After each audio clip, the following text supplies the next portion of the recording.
My parents ignored me for years, until I bought my dream mansion. Then they showed up with a locksmith and fake ownership papers, claiming the house was theirs. They had no idea I'd already reported the fraud, and the police were waiting inside. Hello everyone, my name is Charlotte Hayes.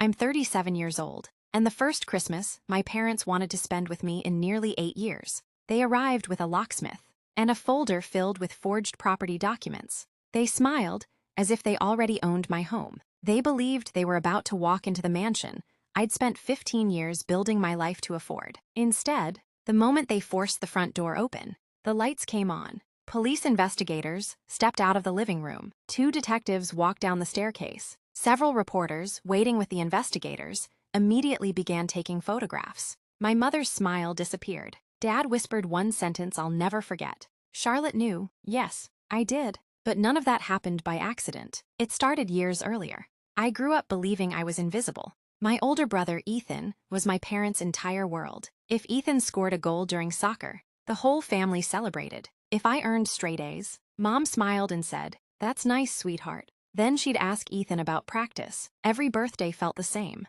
Every Christmas, too. Ethan always received exactly what he wanted. Gaming consoles, a used pickup truck on his 16th birthday, help with college tuition. When I turned 16, I received a sweater. Mom smiled proudly. "We know you'll understand." That sentence became the story of my childhood. You'll understand. Whenever Ethan made mistakes, they rescued him. Whenever I succeeded, they expected me to manage alone. Eventually, I stopped expecting anything. I worked after school, saved every paycheck, won scholarships, graduated with a business degree. Then, I started a small software consulting company from my tiny apartment. The first year was brutal. I worked 16-hour days, handled customer service, sales, accounting, everything. Sometimes, I slept on the office couch because driving home wasted time. Little by little, the business grew. 5 years became 10. 10 became 15. Eventually, we had offices in 3 states. Over 100 employees. I never became famous, but I became financially secure. Very secure. The first thing I bought wasn't a luxury car. It wasn't designer clothes. It wasn't a yacht. It was a home. Not because I wanted to impress anyone. Because after years of apartment living, I wanted peace. The house sat just outside the city. Large windows, a library, a greenhouse, a long driveway lined with maple trees. Every room reminded me of something. Not money, freedom. I paid for every dollar of it myself. No inheritance, no family help. When I moved in, I didn't even tell my parents. There didn't seem much point. We barely spoke anymore. Until someone posted pictures online. A local magazine featured my company's recent expansion. One photograph happened to include my house. 3 days later, Mom called, for the first time in almost a year. "Charlotte, I heard wonderful news." I smiled politely. "Hello, Mom. You bought a mansion. It's my home. We're so proud of you." The words sounded strange, almost unfamiliar. For the next several weeks, my parents suddenly wanted family dinners, holiday invitations, weekend visits. Dad started introducing me to people as my successful daughter. It felt nice, at first, until the conversations changed. Mom started asking unusual questions. "Who helped you buy it?" "No one." "Whose name is on the deed?" "Mine." "Do you still have the paperwork?" I laughed. "Of course." She smiled awkwardly. "Just curious." Something about that conversation bothered me. Then, a contractor called. "Mrs. Hayes?" "Yes?" "I'm confirming tomorrow's remodeling appointment." "What remodeling?" "The owners asked us to measure for renovations." My stomach tightened. "What owners?" He hesitated. "Your parents." They said the property had been transferred into their names as part of estate planning. I felt cold. I never authorized that. He immediately apologized, then canceled the appointment. I thought it was simply a misunderstanding, until another call arrived. Then another. A landscaping company, a security company, even a furniture supplier. Every one of them believed my parents owned the house. Someone was telling people exactly that. I hired a real estate attorney. She listened quietly, then asked, "Have you checked the county property records recently? I know it's on the deed." "I believe you, but let's verify." We did. The official records remained exactly as they should. My name, no changes. My attorney smiled. "The title is safe." "But," she paused, "if someone is presenting forged documents, that's a different matter." Within days, we learned something disturbing. My parents had shown copies of fake ownership papers to several relatives. According to them, I'd transferred the house into their names because Charlotte finally realized everything she has belongs to the family. Even worse, they'd apparently convinced several people the transfer had already happened. Christmas approached. My attorney became increasingly concerned. She quietly advised, if they genuinely believe those documents are enough, they may eventually try taking possession. I stared at her. You mean, show up at my house? She nodded. It's happened before, especially when forged paperwork is involved. So what do we do? She leaned forward. We notify the authorities now, not after something happened. Before, the fraud unit reviewed everything. Copies of the forged paperwork, statements from contractors, phone records, everything. One detective looked at me. If they attempt to use these documents, call us immediately. I shook my head. I don't think I'll need to. He frowned. Why? Because I know exactly when they're coming. Christmas Eve. For my entire childhood, Christmas had always been about appearances, family photographs, perfect presents, perfect image. If my parents truly believed they owned my house, Christmas would be the day they'd choose. The detectives exchanged a look. Then one quietly smiled. In that case, let's be ready. Christmas Eve arrived. The mansion remained completely dark. Every curtain closed. Every outside light turned off. From the street, it looked empty. Inside, it wasn't. Police investigators waited quietly in the living room. 2 detectives remained upstairs. My attorney sat beside me at the dining table. Several local reporters had also been invited, not by me, but after investigators determined the alleged fraud involved public legal filings. They waited in a separate area, instructed not to interfere. At exactly 7:14 p.m., headlights appeared. A large SUV stopped in front of the house. Then, a locksmith's van pulled in behind it.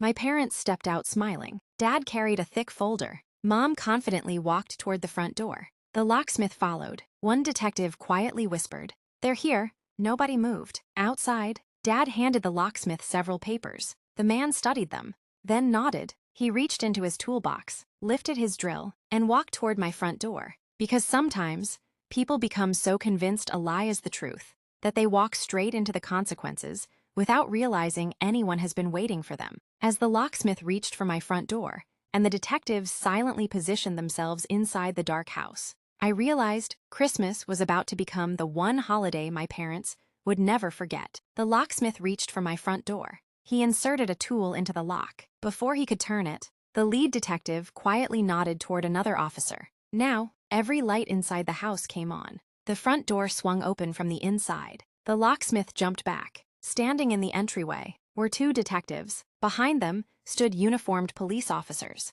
My attorney stepped into view. I quietly walked forward beside her. My mother's confident smile disappeared instantly. Dad froze. The detective calmly held up his badge. "Good evening. I'm Detective Harris with the Financial Crimes Unit. We'd like to speak with everyone." The locksmith looked completely confused. "I was told they owned this property." The detective nodded. "Sir, please step aside. We're simply determining what information you were given." The locksmith immediately backed away. "I don't want any part of this." He handed the paperwork to the detective. "I've never been here before today." The detective glanced at the documents, then quietly looked at my parents. "These appear to be copies of property records." My attorney spoke calmly. "They're not authentic. We've already verified the official county records. The property is solely owned by my client." Dad swallowed hard.